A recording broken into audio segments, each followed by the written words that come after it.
Government Product News is here today with Shelly Williams, who is a product manager at Motorola. Shelly, can you briefly describe Motorola's real-time crime center? Yeah, so Motorola's real-time crime center solution is a solution where we are providing our public safety organizations, our customers, with the ability to have enhanced situational awareness of their communities. And we also give them the tools and the capabilities that they can use to further their efforts as they move to operationalize more proactive ways of policing their communities. And so oftentimes you'll hear of the whole concept of intelligence-led policing. And so we're providing the tools and the feature sets that are necessary for them to realize that vision of moving towards more intelligent-led policing strategies. And Shelly, what are the advantages for police departments to use an integrated system for predictive policing? Well, one of the key things about this integration is the ability to take information from many disparate sources that they have out there. So as you know, data is everywhere. And what we do when we work with our customers is we help to identify those data sources that would be the most critical for them to be able to get access to. It could be video.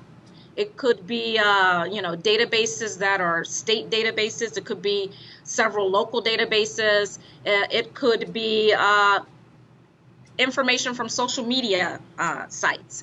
And what we do is we work with our customers, we identify these critical data sources, and we work to integrate all of that information so that it comes into one single unified console position that they can then use the tools within that position, that operator position, to be able to identify the information and then quickly get that information out to the first responders. It also has the It also has the added benefit of not just during an incident, but obviously once you have all of this information, you're able to use technology to correlate it and synthesize down so that you can even use it in how you plan your resources to police the community. For example, where do I need to put certain forces or resources within the community based upon historical data information.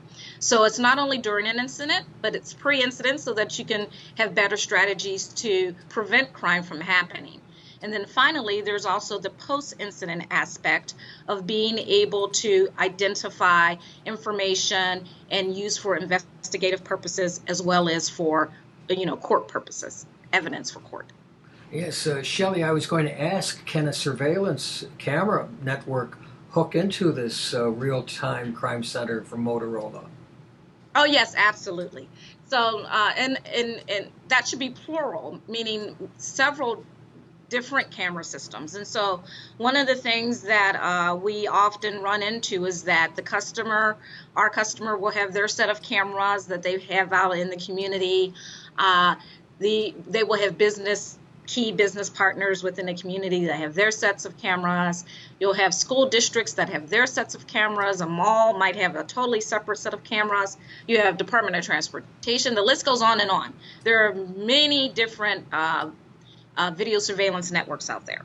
And so what we're able to do is to aggregate all of those different networks and present them to the user as one unified set of camera sources that they have access to. Sounds like quite a system. Shelly, do you have any advice for government administrators who are considering acquiring predictive policing technologies? I do. One of the key things that you want to do is you need to plan. And so you want to take the time up front to identify what it is you're looking to accomplish. You're not going to be able to do everything at once. And so you're going to have to plan a roadmap of from where you are to where you ultimately want to be. And then you strategically pick those key areas. For example, it might be here in Chicago. Unfortunately, you may have heard about a lot of the violence that we've experienced over the past weekend. And, we find that happens in our city as the weather warms up and the kids are out in the street more and those things happen.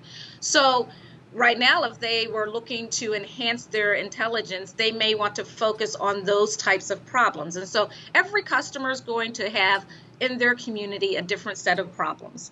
And we want to focus the solution on their specific requirements. And so the tool set, the solution offering that we offer, we make available to everyone, that every single customer will likely implement in a different way. Each customer's roadmap will be uniquely theirs, and we work with them to make it happen. Yes, it sounds like quite a system. Are there funding sources available for local governments to acquire predictive policing technologies? Yes, there are, and typically they will know where they can find different resources, but many times you can do several different things. There are obviously funding from the federal government in terms of anti-terrorism and things like that. There's also opportunities to work with the community, and so you can do a partnership type of capability where, for example, if you want to really be able to put a large video surveillance network out there where you can tap into businesses and see their cameras. Well, they can begin to buy into that together in terms of the cost for that type of an implementation, because the businesses benefit as well as the police organization. Yes, and Government Product News has written about public-private partnerships, and this brings a whole new dimension to that area. Yes, it does. This has been very helpful. Shelly Williams from Motorola. Thanks for telling Government Product News about Motorola's Real-Time Crime Center, and look forward to learning more about it. We'll be posting a brief item about the Real-Time Crime Center on the Government Product News website. And thanks again, Shelly. Thank you.